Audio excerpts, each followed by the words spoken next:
오늘은 마르코복음의 말씀을 묵상하도록 하겠습니다. 예수님께서는 이어서 그들에게 이르셨다. 너희는 온 세상에 가서 모든 피조물에게 복음을 선포하여라. 믿고 세례를 받는 이는 구원을 받고 믿지 않는 자는 단죄를 받을 것이다. 믿는 이들에게는 이러한 표징들이 따를 것이다. 곧 내 이름으로 마귀들을 쫓아내고 새로운 언어들을 말하며 손으로 뱀을 집어들고 독을 마셔도 아무런 해도 입지 않으며 또 병자들에게 손을 얹으면 병이 나을 것이다. 참 예수님, 오늘 이 복음 말씀은 예수님께서 지상 사명을 완수하시고 하늘로 승천하시기 직전 제자들에게 명령하신 내용입니다. 즉 예수님은 제자들에게 사람들에게 세례를 주고 복음을 선포하라는 아주 중요한 말씀을 하십니다. 그래서 예수님의 제자가 된 우리들은 예수님의 제자들처럼 복음을 선포하는 것을 아주 중요한 우리의 사명으로 생각하며 살아가고 있습니다. 그런데 이러한 예수님의 기쁜 소식을 전해야 된다는 것을 우리 신앙인들은 아주 잘 알고 있지만 실제로 복음을 전해야 된다는 것은 소명이라는 것이 생각될 때 무겁고 조금은 부담스러운 내용이 아닌가 하는 생각이 듭니다.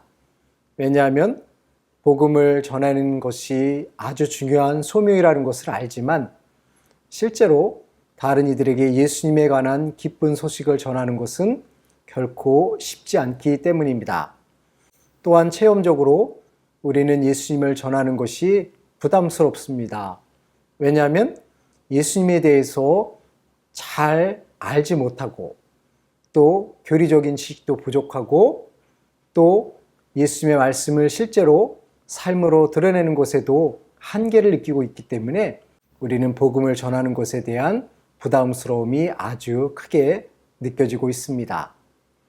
하지만 가만히 생각해 보면 예수님의 이 복음 말씀의 선포는 그저 우리들이 알고 있는 지식을 전하는 차원이 아니라 오히려 예수님을 통해서 실현된 구원의 말씀의 선포입니다.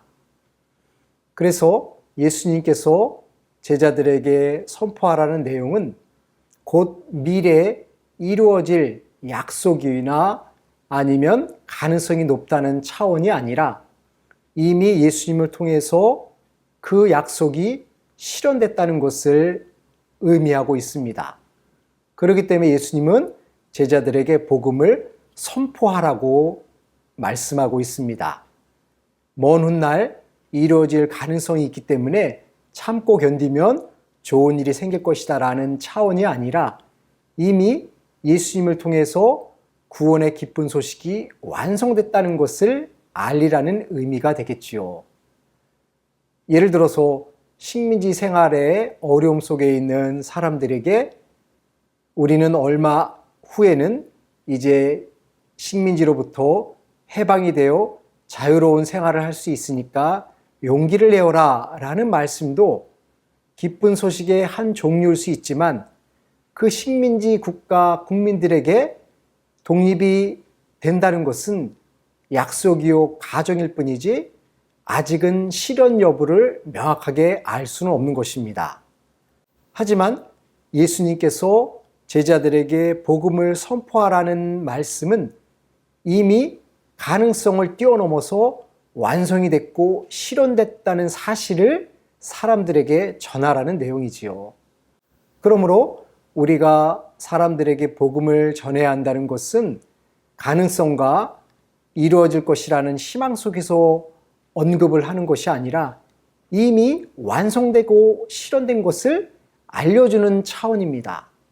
그러므로 우리들이 복음을 전하는 것에 있어서의 두려움이나 주저함을 생각하기보다는 이미 예수님을 통해서 완성된 것을 알려준다는 사실을 생각한다면 우리는 조금 편안하게 복음을 전할 수 있지 않을까 생각합니다. 예수님께서 십자가에 못 박혀 돌아가신 것으로 끝나가는 것이 아니라 그 죽음을 통해서 부활하셨다는 것이 확증적으로 드러났기 때문에 예수님은 제자들에게 복음을 선포하라고 요청하실 수가 있었던 것이죠.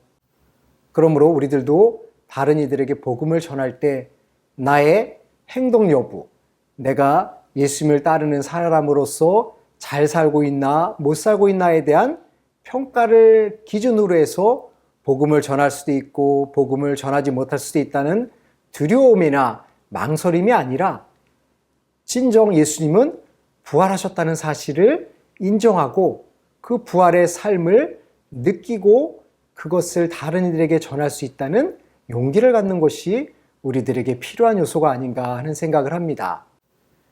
아마도 예수님의 제자들 역시 예수님이 공생활을 하면서 사람의 아들은 십자가에 못 박혀 죽었다가 부활할 것이다 라는 3번의 예고를 했지만 그 예고를 제자들은 제대로 이해하지 못했습니다. 그렇기 때문에 제자들은 예수님을 따라가서 좋은 자리를, 좋은 직위를 차지할 것이라는 기대감 때문에 제자들은 누가 더 높으냐 하는 것으로 싸움을 하기도 했었죠.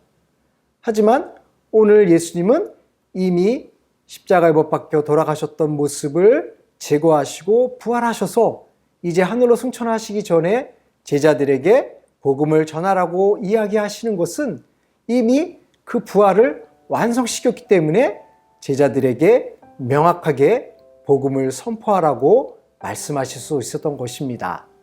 그러므로 우리들도 예수님의 그 기쁜 소식을 전하는 것은 이미 실현된 사실이기 때문에 명증적으로 확증된 일이기 때문에 그것에 대한 부담감을 떨쳐버리고 오히려 예수님의 부활로 인해서 나의 삶이 기쁨으로 충만해 있다는 사실을 인식하고 그 기쁨을 다른 이들에게 나눌 때 우리의 입을 통해서 기쁜 소식이 선포될 수 있을 것입니다.